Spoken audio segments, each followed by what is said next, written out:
If you are a spiritualist searching for nirvana, a businessman tired of dealing with the dysfunction that does not support your workers, or perhaps a highly educated but underemployed millennial, or a housewife worried about your kids' future, here are a few truths. Nothing remarkable to ease these stresses will occur until the central banking of every country is dismantled. Governments must stop borrowing money from private banks and print the money themselves. There is one enormous bottom line for all who believe in a better world. The world will not and cannot change without a global monetary reform. A proper monetary reform is the only way to end our slavery to politics, war, and the growth of poverty. The global economy continues to crash. Unemployment continues to spiral upwards. Government budgets are tightening dramatically in the wake of the global real estate bubble, a bubble that was specifically caused by banks being in complete control of the money supply instead of sovereign nations being in control of their national currency. That is the basic problem that we're facing, and until this problem is addressed, no amount of national austerity will stop this continuing cascade of negative economic events. England is trying the last thing there is to try. That's to dramatically cut government spending. They call it austerity. But to those of us in this room, we are all acutely aware that this austerity is not going to work. So it's our obligation to be able to say why this is not working and offer a reasonable solution, and we call that solution monetary reform. Monetary reform rests on two great inviolable pillars to me. The first one is that government borrowing must be forbidden. The second one is that banks must stop lending money they do not have. On the first one, the money power, the power to create the national money, is the most important power of a sovereign nation. In fact, it is the very definition of sovereignty. Nations do not have to borrow. Nations can create. The problem is that when a nation borrows from a bank, as Proverbs tells us, the borrower becomes servant to the lender.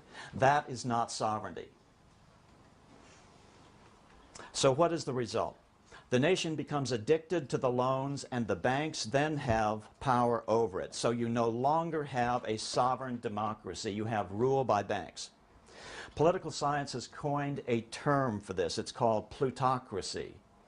This is our primary problem with the economy of every nation today. They have allowed the national debt system to predominate. I say, no more national debt. Let's use the U.S. example today. Mr. Obama has stimulated the economy with about $2 trillion. But here's the problem. He's borrowed the money. So he's borrowed the money mostly from the big banks with interest attached. And then what has he done? He's simply turned around and given this money, given it back to the banks, supposedly to lend to us. What kind of a system is this? It's insane. You couldn't design a worse possible system. Banks must stop lending money they do not have. This, as we all know, is called the fractional reserve lending system. It allows banks not to lend out twice as much money, not 3 times as much money, but 10 to 12 times as much money if they follow the rules. And as we know, with the results of the 2008 debacle, here, at least in the United States, that the big banks were leveraged 50 and 52 to 1. Freddie and Fannie were leveraged 72 to 1. Goldman Sachs was leveraged 333 to 1. And then just about 6 months ago, Mr. Obama gets on TV and says, you know, I think we should just eliminate the reserve requirement altogether. So 333 to 1 is not enough. Only infinity will do. If you or I did this, we would be charged with fraud and or counterfeiting. This fractional reserve system allows the banks to consolidate the wealth of the nation, and that combined with the national debt allows them to use that leverage to control the politics of the nation. So this is a two-pronged problem. When the wealthiest private citizens have control over the money supply, then the government is no longer sovereign. It is no longer the supreme power of the land and can no longer operate in the public interest. Government determined by the citizenry and directed by their elected representatives is still all that stands between us and serfdom. Rule by the rich. In today's world, the democratic aspects of government have been significantly eroded entirely and completely because government has lost these two great pillars of truth. They are borrowing from bankers. They have lost control over the quantity of the national money. Those are the two pillars. This is why we know that no amount of austerity or further government borrowing can possibly fix this problem. This week in England, I've met with some wonderful younger folks, you saw one of them just now, who have latched on to these essential truths, both formally within the monetary reform community and last night, up-and-coming students at the London School of Economics. These young, inquiring minds realize the old ways aren't working, that something is very wrong. They can't get jobs the way their parents could just a generation earlier. They are now propelled through both self-interest as well as the normal idealism of young adults to start looking outside the box of their traditional training for something that will work. This is a great force. This is wonderfully encouraging. Now more than ever before, I am convinced that our reforms are inevitable and in the relatively near future. The truth of the manipulation of our money supply can no longer be hidden. These fresh young faces will supply sufficient youthful energy to finally break humanity free of the enslaving shackles of the debt money system. That's all. Any questions?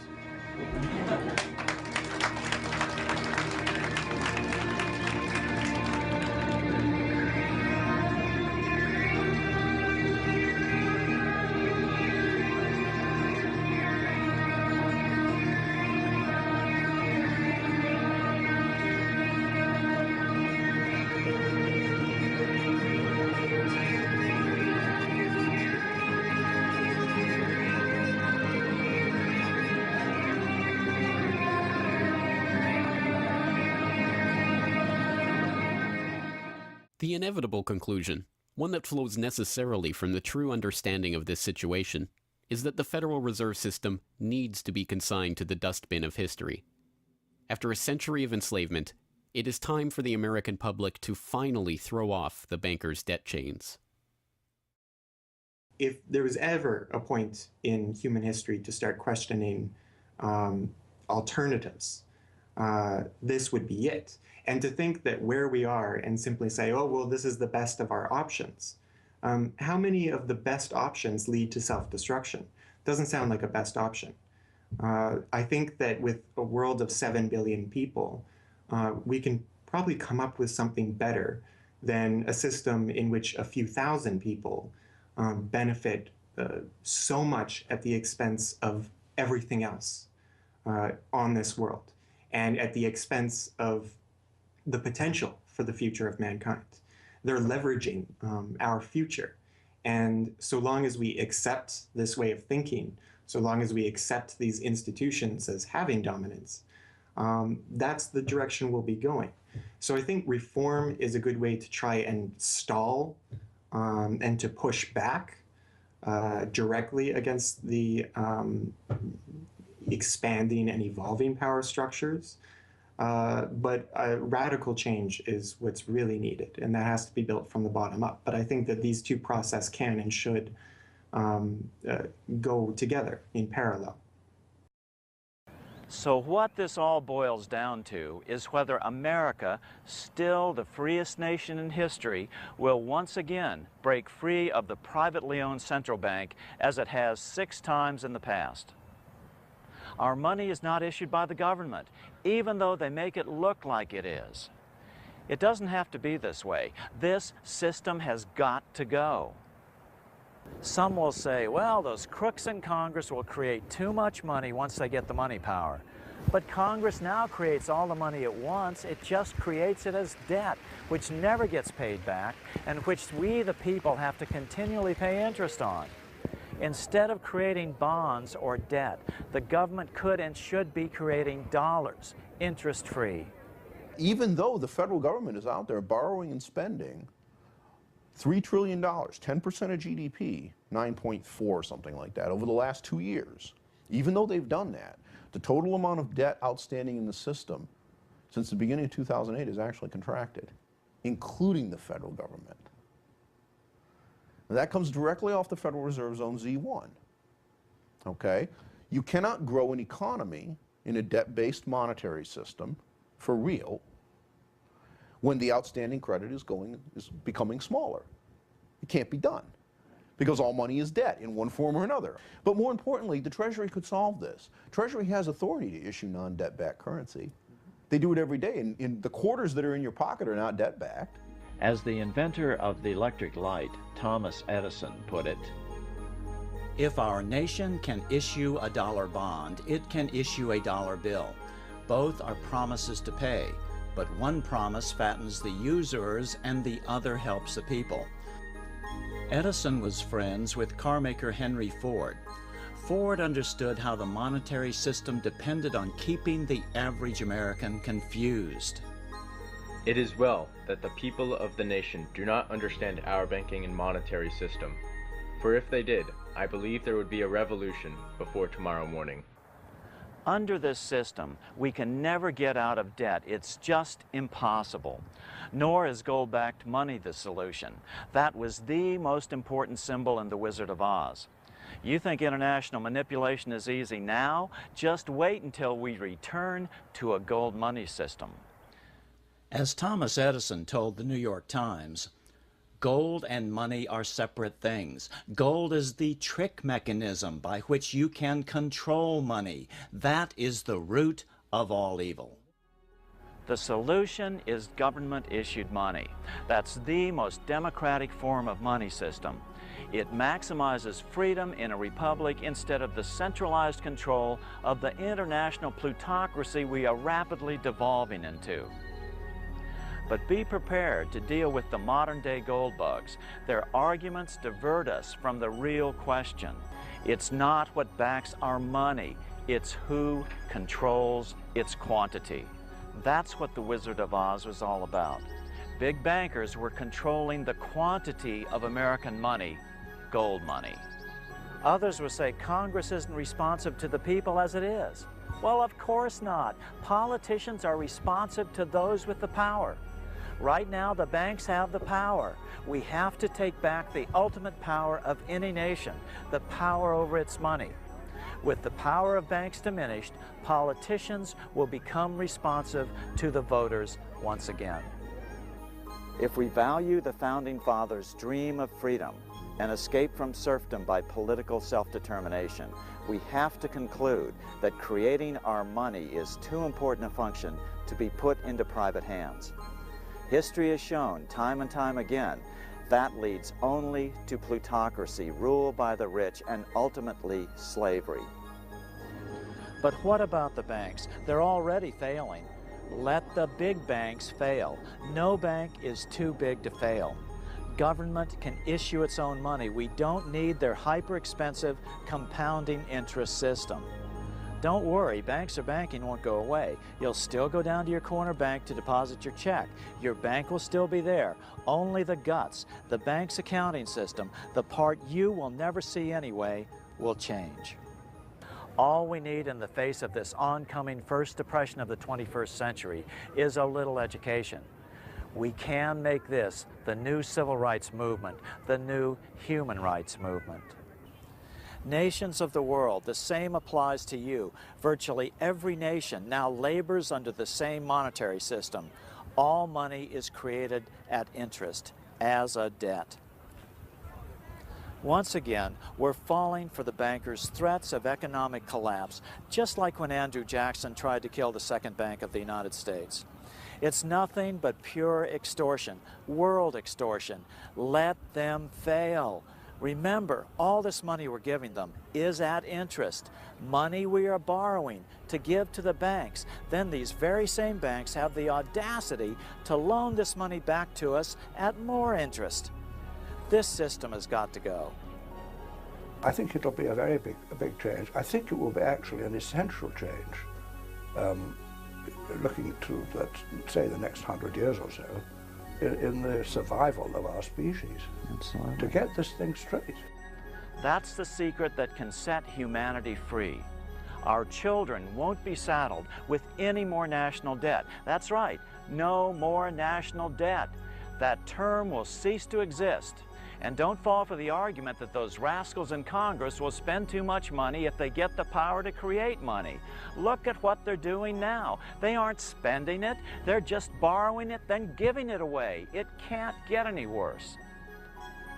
The questions raised by the study of the symbolism embedded in the wonderful Wizard of Oz are even more important when you understand that this is not just an American problem, it's totally international. This privately owned money system is worldwide and is literally the primary cause of most of the world's hunger, poverty, misery, and disease. After William Jennings Bryan's loss in 1896, their cause started weakening. Their ship started to sink. In 1900, L. Frank Baum's wonderful Wizard of Oz was like a desperate flare fired into the night of history, hoping that someone across the centuries would notice, would pay attention to the greatest issue of their era and ultimately ours, humankind's escape from the debt money system. Let's follow the example of Abraham Lincoln when he issued greenbacks in 1862 to save the nation from permanent division. It is important to note that a radical transfer of power is taking place as nations become subservient to a supranational world central bank controlled by a handful of the world's richest bankers. As the IMF creates more and more SDRs by the stroke of a pen on IMF ledgers, more and more nations borrow them to pay interest on their mounting debts and gradually fall under the control of the faceless bureaucrats of the World Central Bank. As the worldwide depression worsens and spreads, this will give the World Central Bank the power of economic life and death over these nations. It will decide which nations will be permitted to receive further loans and which nations will starve. Despite all the rhetoric about development and the alleviation of poverty, the result is a steady transfer of wealth from the debtor nations to the money changers' central banks which control the IMF and the World Bank. For example, in 1992, the Third World debtor nations, which borrowed from the World Bank, paid $198 million more to the central banks of the developed nations for World Bank-funded purposes than they received from the World Bank. All this increases their permanent debt in exchange for temporary relief of poverty caused by prior borrowings. Already, these repayments exceed the amount of the new loans. By 1992, Africa's external debt had reached $290 billion, 2.5 times greater than in 1980, resulting in skyrocketing infant mortality rates and unemployment, deterioration of schools, housing, and the general health of the people. The entire world faces the immeasurable suffering already destroying the Third World and now Japan, all for the benefit of the money changers. As one prominent Brazilian politician put it, "The Third World War has already started. It is a silent war, not for that reason any less sinister. The war is tearing down Brazil, Latin America, and practically all the Third World. Instead of soldiers dying, there are children.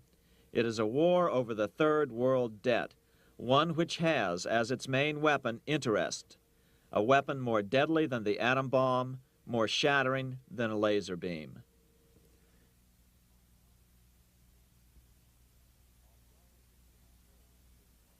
Although it would be absurd to ignore the pivotal role played by influential families such as the Rothschilds, the Warburgs, the Schiffs, the Morgans, and the Rockefellers in any review of the history of central banking and fractional banking, keep in mind, by now, central banks and the large commercial banks are up to 3 centuries old and deeply entrenched in the economic life of many nations.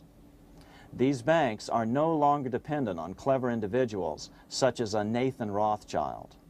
Years ago, the question of ownership was important, but no longer. For example, both the Bank of England and the Bank of France were nationalized after World War II, and nothing changed, nothing at all. They endure and continue to grow, now protected by numerous laws, paid politicians, and mortgaged media, untouched by the changing of generations. 3 centuries have given them an aura of respectability. The old school tie is now worn by the 6th generation son, who's been raised in a system that he may never question, as he is named to serve on the governing boards of countless philanthropic organizations. To focus attention today on individuals or families, or to attempt to sort out the current holders of power, serves little useful purpose and would be a distraction from the cure. The problem is far bigger than that. It is the corrupt banking system that was and is being used to consolidate vast wealth into fewer and fewer hands that is our current economic problem. Change the names of the main players now, and the problem will neither go away nor even miss a beat. Likewise, among the hordes of bureaucrats working in the World Bank, central banks, and international banks, only a tiny fraction have any idea of what's really going on. No doubt they'd be horrified to learn that their work is contributing to the terrible impoverishment and gradual enslavement of mankind to a few incredibly rich plutocrats. So really, there's no use in emphasizing the role of individuals anymore. And the problem even transcends the normal spectrum of political right and left. Both communism and socialism, as well as monopoly capitalism, have been used by the money changers. Today, they profit from either side of the new political spectrum. The big government welfare state on the so-called left wing versus the neoconservative laissez-faire capitalists who want big government totally out of their lives on the right wing. Either way, the bankers win. Monetary reform is the most important political issue facing this nation. That clarified, let's proceed to the conclusions in the spirit Lincoln declared, with malice towards none, with charity towards all. At the start of this video, we ask a number of troubling questions. Let's be sure we've answered them. What's going on in America today? Why are we over our heads in debt? Why can't the politicians bring debt under control? Why are we over our heads in debt? Because we're laboring under a debt money system that is designed and controlled by private bankers. Now, some will argue that the Federal Reserve System is a quasi-governmental agency. But the President appoints only 2 of the 7 members of the Federal Reserve Board of Governors every 4 years. And he appoints them to 14-year terms, far longer than his own. The Senate does confirm those appointments, but the whole truth is that the President wouldn't dare appoint anyone to that board of whom Wall Street does not approve. Of course, this does not preclude the possibility that some honorable men may be appointed to the Board of Governors.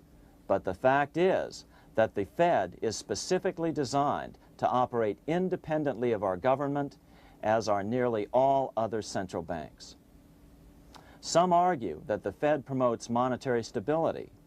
We saw the current head of the Bank of England, Eddie George, claim that this was the most important role of a central bank. In fact, the Fed's record of stabilizing the economy shows it to be a miserable failure in this regard. Within the first 25 years of its existence, the Fed caused 3 major economic downturns, including the Great Depression, and for the last 30 years has shepherded the American economy into a period of unprecedented inflation. Again, this is not some wild conspiracy theory. It's a well-known fact among top economists. As Nobel Prize-winning economist Milton Friedman put it, the stock of money, prices, and output was decidedly more unstable after the establishment of the Federal Reserve System than before. The most dramatic period of instability in output was, of course, the period between the two wars, which includes the severe monetary contractions of 1920-21, 1929-33, and 1937-38. No other 20-year period in American history contains as many as 3 such severe contractions. This evidence persuades me that at least a third of the price rise during and just after World War I is attributable to the establishment of the Federal Reserve System, and that the severity of each of the major contractions, 1920-21, 1929-33, and 1937-38, is directly attributable to acts of commission and omission by the reserve authorities. Any system which gives so much power and so much discretion to a few men so that mistakes, excusable or not, can have such far-reaching effects is a bad system. It is a bad system to believers in freedom just because it gives a few men such power without any effective check by the body politic. This is the key political argument against an independent central bank. To paraphrase Clemenceau, money is much too serious a matter to be left to the central bankers. We must learn from our history before it is too late. Why can't politicians control the federal debt? Because all our money is created out of debt. Again, it's a debt money system. Our money is created initially by the purchase of U.S. bonds. The public buys bonds like savings bonds, the banks buy bonds, foreigners buy bonds, and when the Fed wants to create more money in the system, it buys bonds, but pays for them with a simple bookkeeping entry which it creates out of nothing. Then this new money, created by the Fed, is multiplied by a factor of 10 by the banks thanks to the fractional reserve principle. So although the banks don't create currency, they do create checkbook money or deposits by making new loans. They even invest some of this created money. In fact, over $1 trillion of this privately created money has been used to purchase U.S. bonds on the open market, which provides the banks with roughly $50 billion in interest, risk-free, each year, less the interest they pay to some depositors. In this way, through fractional reserve lending, banks create over 90% of the money and therefore cause over 90% of our inflation. What can we do about all this? Fortunately, there's a way to fix the problem fairly easily, speedily, and without any serious financial problems. We can get our country totally out of debt in 1 to 2 years by simply paying off these U.S. bonds with debt-free U.S. notes, just like Lincoln issued. Of course, that by itself would create tremendous inflation, since our currency is presently multiplied by the fractional reserve banking system. But here's the ingenious solution, advanced in part by Milton Friedman, to keep the money supply stable and avoid inflation and deflation while the debt is retired. As the Treasury buys up its bonds on the open market with U.S. notes, the reserve requirements of your hometown local bank will be proportionally raised, so the amount of money in circulation remains constant. As those holding bonds are paid off in U.S. notes, they will deposit this money, thus making available the currency then needed by the banks to increase their reserves. Once all the U.S. bonds are replaced with U.S. notes, banks will be at 100% reserve banking instead of the fractional reserve system currently in use. From this point on, the former Fed buildings will only be needed as a central clearinghouse for checks and as vaults for U.S. notes. The Federal Reserve Act will no longer be necessary and could be repealed. Monetary power can be transferred back to the Treasury Department. There would be no further creation or contraction of money by banks. By doing it this way, our national debt can be paid off in a single year or so, and the Fed and fractional reserve banking abolished without national bankruptcy, financial collapse, inflation or deflation, or any significant change in the way the average American goes about his business. To the average person, The primary difference would be that for the first time since the Federal Reserve Act was passed in 1913, taxes would begin to go down. Now there's a real national blessing for you, rather than for Hamilton's banker friends. Now let's take a look at these proposals in more detail. Here are the main provisions of a Monetary Reform Act which needs to be passed by Congress. We've drafted a proposed Monetary Reform Act which follows at the end of this tape. Of course, variations with the same results would be equally welcome. 1. Pay off the debt with debt-free U.S. notes. As Thomas Edison put it, if the U.S. can issue a dollar bond, it can issue a dollar bill. They both rest purely on the faith and credit of the United States government. This amounts to a simple substitution of one type of government obligation for another. One bears interest, the other doesn't. Federal Reserve notes could be used for this as well, but could not be printed after the Fed's abolished as we propose, so we suggest using U.S. notes instead. 2. Abolish fractional reserve banking. As the debt is paid off, the reserve requirements of all banks and financial institutions would be raised proportionally at the same time to absorb the new U.S. notes, which would be deposited and become the bank's increased reserves. Towards the end of the first year of the transition period, the remaining liabilities of financial institutions would be assumed or acquired by the U.S. government in a one-time operation. In other words, they too would eventually be paid off with debt-free U.S. notes in order to keep the total money supply stable. At the end of the first year or so, all of the national debt would be paid, and we could start enjoying the benefits of full reserve banking. The Fed would be obsolete, an anachronism. 3. Repeal the Federal Reserve Act of 1913 and the National Banking Act of 1864. These acts delegate the money power to a private banking monopoly. They must be repealed and the money power handed back to the Department of Treasury where they were initially under President Abraham Lincoln. No banker or person in any way affiliated with financial institutions should be allowed to regulate banking. After the first two reforms, these acts would serve no useful purpose anyway, since they relate to a fractional reserve banking system. 4. Withdraw the U.S. from the IMF, the BIS, and the World Bank. These institutions, like the Federal Reserve, are designed to further centralize the power of the international bankers over the world's economy, and the U.S. must withdraw from them. Their harmless functions, such as currency exchange, can be accomplished either nationally or in new organizations limited to those functions. Such a monetary reform act would guarantee that the amount of money in circulation would stay very stable, causing neither inflation nor deflation. Remember, for the last 3 decades, the Fed has doubled the American money supply every 10 years.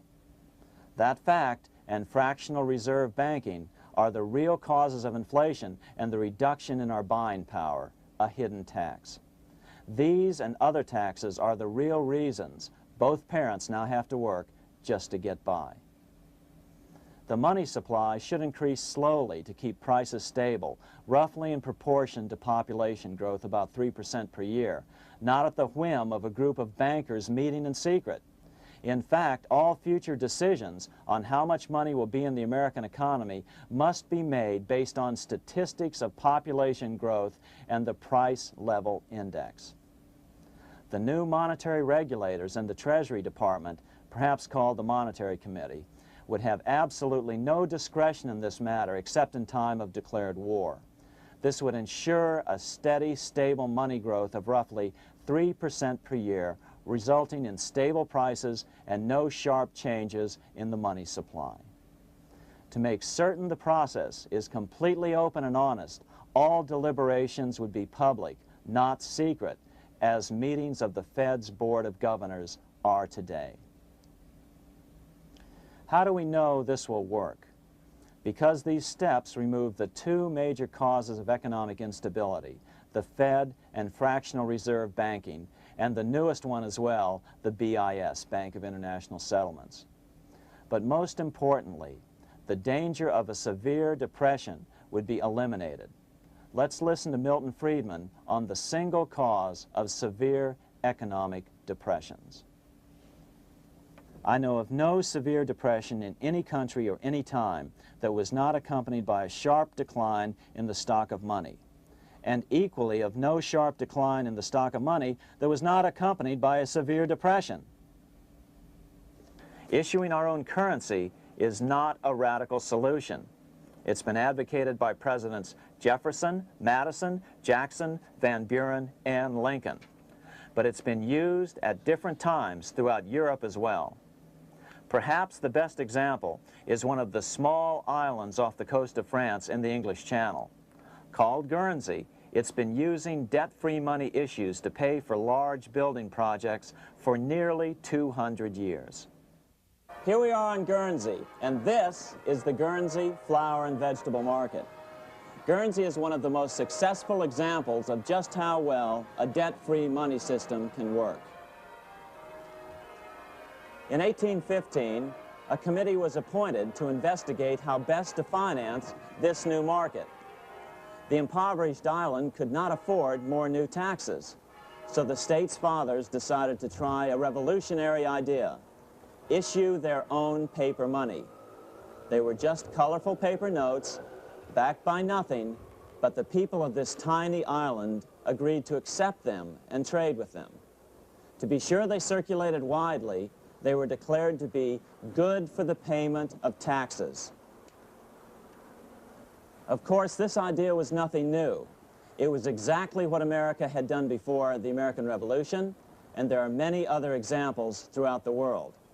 But it was new to Guernsey, and it worked miracles. This market is still in use, and remember, it was built for no debt to the people of this island state. But what if we follow Guernsey's example? How would the bankers react to these reforms? Certainly the international bankers cartel will oppose reforms that do away with their control of the world's economies as they have in the past. But it is equally certain that Congress has the constitutional authority and responsibility to authorize the issuance of debt-free money, U.S. notes, and to reform the very banking laws it ill-advisedly enacted. Undoubtedly, the bankers will claim that issuing debt-free money will cause severe inflation or make other dire predictions. But remember, it is fractional reserve banking which is the real cause of over 90% of all inflation, not whether debt-free U.S. notes are used to pay for government deficits. In the current system, any spending excesses on the part of Congress are turned into more debt bonds, and the 10% purchased by the Fed are then multiplied many times over by the bankers, causing over 90% of all inflation. Our fractional reserve and debt-based banking system is the problem. We must ignore its inevitable resistance to reform and remain firm until the cure is complete. As the director of the Bank of England in the 1920s, Sir Josiah Stamp put it, referring to this modern fractional reserve banking system, banking is conceived in iniquity and born in sin. Bankers own the earth. Take it away from them, but leave them the power to create money and control credit, and with the flick of a pen, they will create enough money to buy it back again. Take this great power away from the bankers, and all great fortunes like mine will disappear, and they ought to disappear, for this would be a better and happier world to live in. But if you want to continue the slaves of bankers and pay the cost of your own slavery, let them continue to create money and to control credit. Americans are slowly figuring this out. Today, over 3,200 cities and counties have endorsed the proposal of a nonprofit organization called Sovereignty. The Sovereignty movement calls for Congress to authorize the Secretary of the Treasury to issue $90 billion per year of U.S. notes, not Federal Reserve notes nor debt-based bonds, to loan money interest-free to cities, counties, and school districts for needed capital improvements. This is how we spend money directly into the economy for the green energy grid that powers the automation of the future. Automation will eventually dismantle all forms of money and leads to the highest state of freedom. The highest state of freedom is a moneyless world where war and politics are no longer financed. Remarkably, and to their praise, the Community Bankers Association of Illinois, representing 515 member banks, has endorsed this sovereignty proposal, a good step in the right direction. As Milton Friedman has repeatedly pointed out, no severe depression can occur without a severe contraction of money. In our system, only the Fed, the Bank of International Settlements, with U.S. bankers' cooperation, or a combination of the largest Wall Street banks could cause a depression. In other words, our economy is so huge and resilient, a depression just can't happen by accident. Unless we reform our banking system, they will always have that power. They can pull the plug on our economy anytime they choose. The only solution is to abolish the Fed and the fractional reserve banking system and withdraw from the BIS. Only that will break the power of the international bankers over our economy. And keep in mind, a stock market crash itself cannot cause a severe depression. Only the severe contraction of our money supply can cause a severe depression. The stock market crash of 1929 only wiped out market speculators, mostly the small to medium ones, resulting in $3 billion in wealth changing hands. But it served as a smokescreen for a 33% contraction in credit by the Fed over the next 4 years, which resulted in over $40 billion in wealth from the American middle class being transferred to the big banks. Then, despite impotent howls of protest from a divided Congress, the independent Fed kept the money supply contracted for a full decade. Only World War II ended the terrible suffering the Fed inflicted on the American people. In a depression, the remaining wealth of the debt-burdened American middle class will be wiped out by unemployment, declining wages, and the resulting foreclosures. If we start to act to reform our monetary system, the money changers may do what they did in 1929 and then the 1930s, crash the stock market and use that as a smokescreen while contracting the money supply. But if we're determined to fight to regain control over our money, we can come out of it fairly quickly, perhaps in only a very few months, as U.S. notes begin to circulate and replace the money withdrawn by the bankers. The longer we wait, the greater the danger we'll permanently lose control of our nation. But some still wonder why the international bankers would want to cause a depression. Wouldn't that be killing the goose that is currently laying all those golden interest eggs? Remember what Larry Bates said at the first of this videotape. You see, in periods of economic upheaval, in economic crisis, wealth is not destroyed.